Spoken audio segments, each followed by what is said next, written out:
Hi, I'm Paul Traney, and today I'm joined by designer and Adobe Creative resident Christine Herrin, who is going to talk to us about how she made scrapbooking cool and how to go from hand lettering to digital this week on Make It.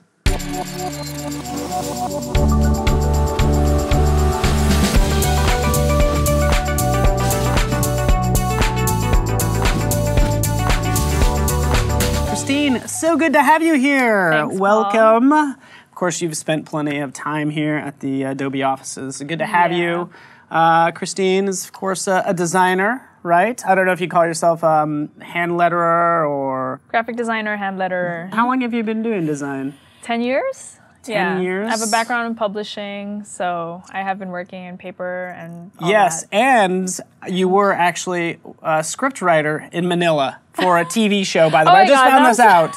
She has had many careers, is what I'm saying. Like, super exciting. Yeah, my past life. Always behind the camera, because you're, what, a self-proclaimed introvert, and what do? We put you in front of the camera and make you talk. So. I am that designer who works by herself, and it's like, it's not ready yet, don't look at it. I'm going to show you what I'm working on when it's all done. Another side to, again, your varied career as well. You were a 2016 creative resident for us as well. Yeah, I got to work on my own projects. The Adobe Creative Residency got to kind of open up all these opportunities for me. Everything from like speaking, teaching workshops, talking to design heroes, showing them my work, asking them for advice. A cool thing too is I got mentors throughout the program, and so I wanted to start my own business. I got a lot of advice for that and all that. What's the biggest lesson that kind of surprised you?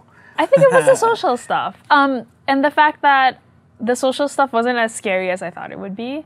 So when the idea of speaking in front of all these people on stage, like, gave me so much anxiety. But when I was actually on stage, I was like, this is kind of fun. How has it been even just like revealing your work throughout the year as well? One of the talks that I did with, like, as a creative resident was me talking about how I didn't like sharing my work and how I'd like overthink every little step.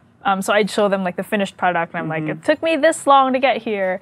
I think my favorite part was meeting people at the end of those talks and they're like, oh my gosh, me too, I have the same problem. And I'm like, oh, we're all just overthinking this. Yeah, exactly. And I think it's just hard being vulnerable as a designer. Like, here's all my screw ups. Like, everybody likes to see the fancy piece on Instagram to like what you even have here, by the way, your fancy finished pieces. Can we talk about some of these? Yeah, sure. Let's talk about what do we them. have here? So as part of the creative residency, my project was to come up with a line of paper products around documenting. Basically, I was like, how do I make scrapbooking cool? So this is me rethinking what a travel journal could be.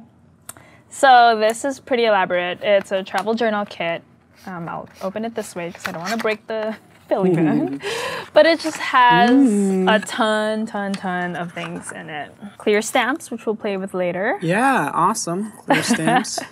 So basically what I want this kit to be is kind of an all-in-one, I guess, kit when you travel, and like how do you save all the little things, like whether it's writing postcards to people. Did you do all this writing as well? I like did. Coming up with these different lines? I wrote everything, This place is amazing. These are little cards to save business cards when you travel, and it's like, I ate this thing. Oh, yeah. To document your meals. Drink plus dessert. Yes, please. I know you're supposed to pick one, but my answer is yes right there. There's a little journal. So I wrote everything too. This is a big project. Totally. It just has so many parts. And you being the producer, the writer, the designer, the printer, like going through that process of having this printed, figuring out whether you go full color or one color and all that jazz. That's kind of where I like to joke that my designer side and my business manager side kind of, they're like, no, I want all the colors. No, that's too expensive. No.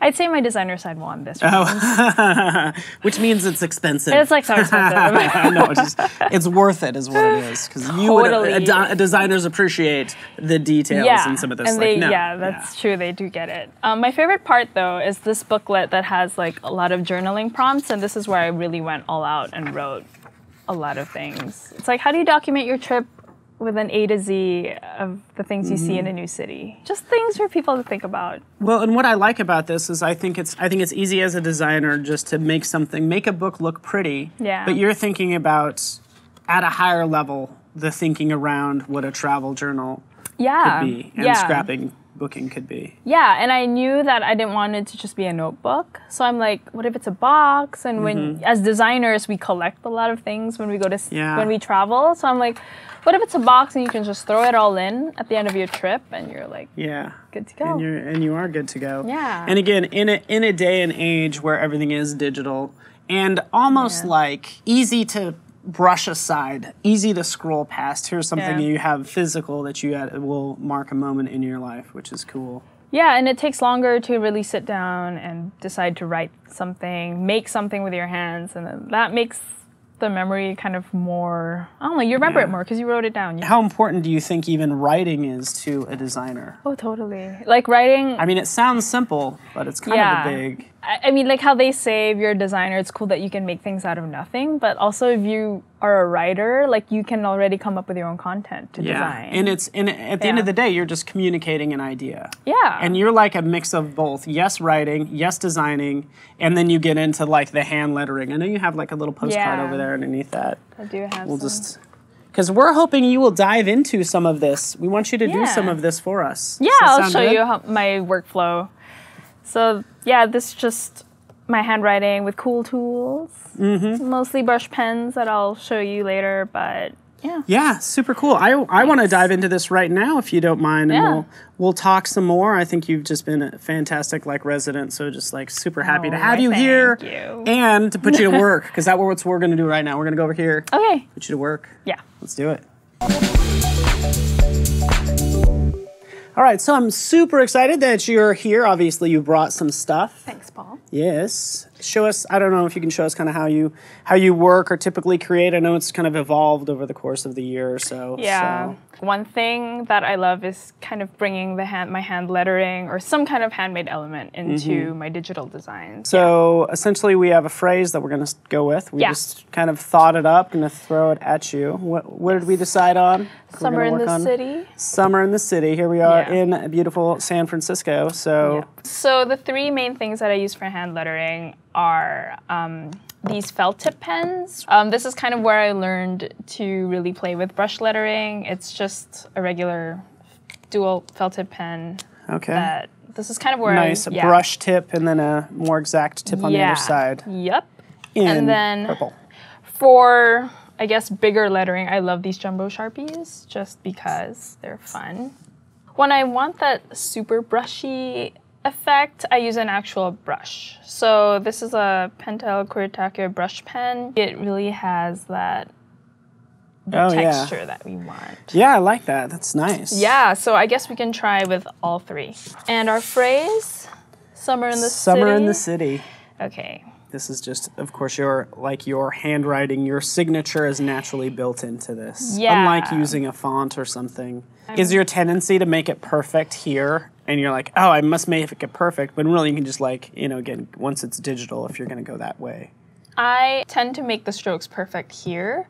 But in terms of the lockup, that's something I play with on Illustrator. Just because I feel like it's harder to color those in when it's a vector, at least for me.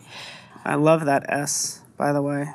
Thanks. So getting my hand writing on things, when I got started, I wanted to get into hand lettering, but I was like, I don't know how to draw. I don't know how to draw these super intricate letters. And so I was like, well, if I use my handwriting and I use cool tools, maybe that can be hand lettering. Totally. So, are we going to capture it now? Yes. So we all know this workflow. You draw something out, you take a picture on your phone, you email it to yourself, and you wait and refresh.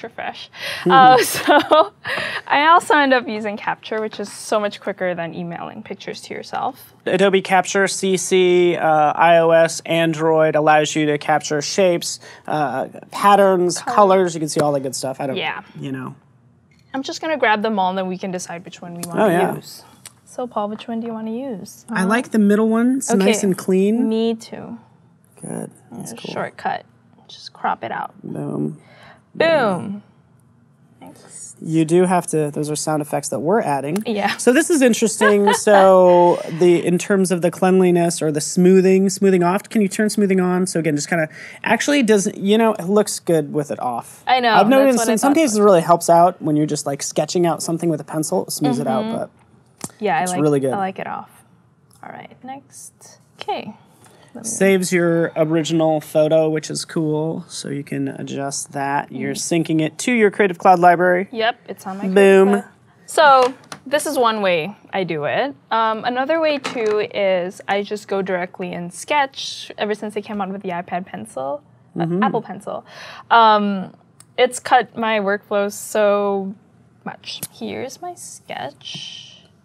Start a new project. So a few of my favorite brushes are Kyle Webster's. Awesome brushes. And just so people know, Kyle T. Webster has brushes for Photoshop, and it's not till recently are they available in Photoshop Sketch, which is super cool because this is really what got you into using Sketch as well, the fact that you have access to these brushes. Yes. Because I was looking for like the same texture that I was trying to achieve with paper and a brush.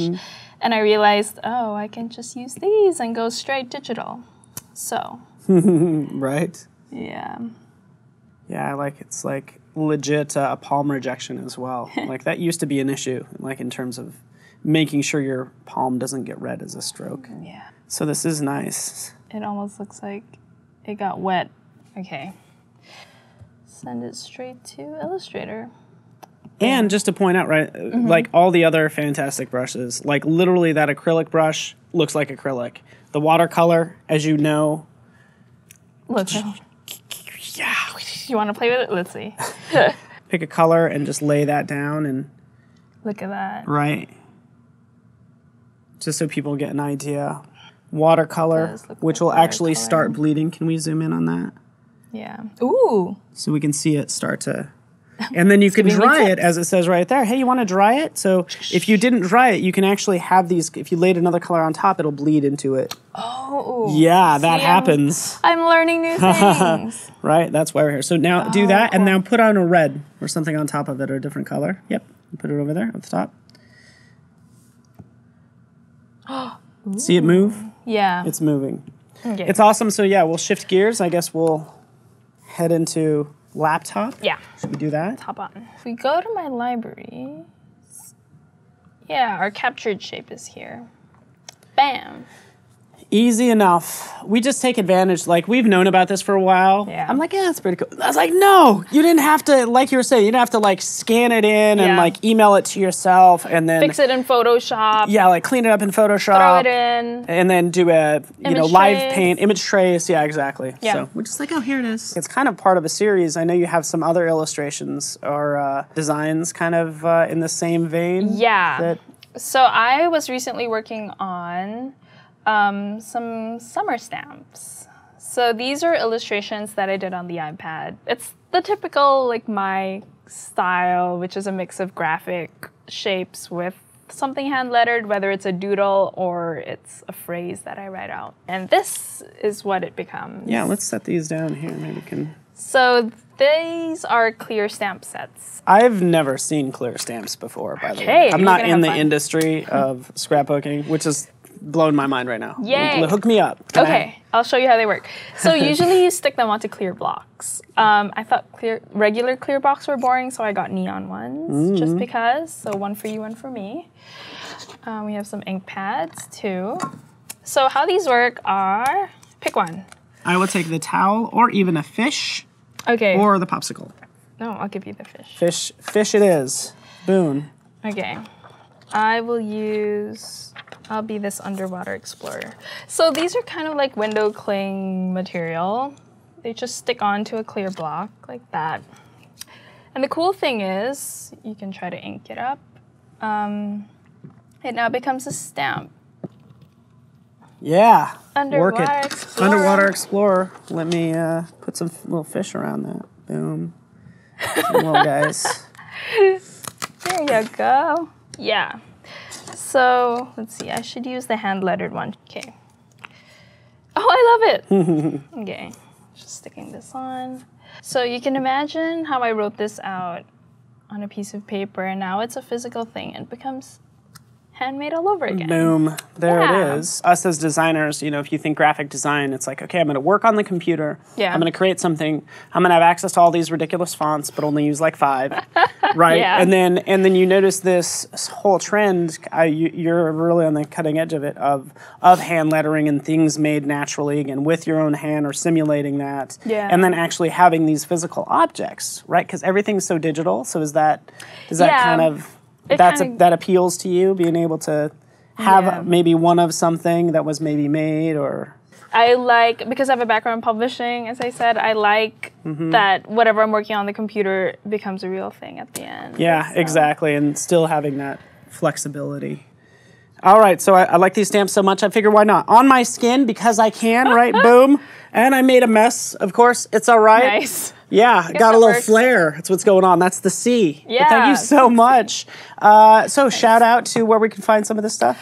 You can find all this and more at everydayexplorers.co. It's my online shop. Christine Herrin, everybody. Thank you so much for being here. Yes. Thanks for having me. Loved having you. Tune in every week, guys. More creative stuff coming at you. Thanks for watching. Bye.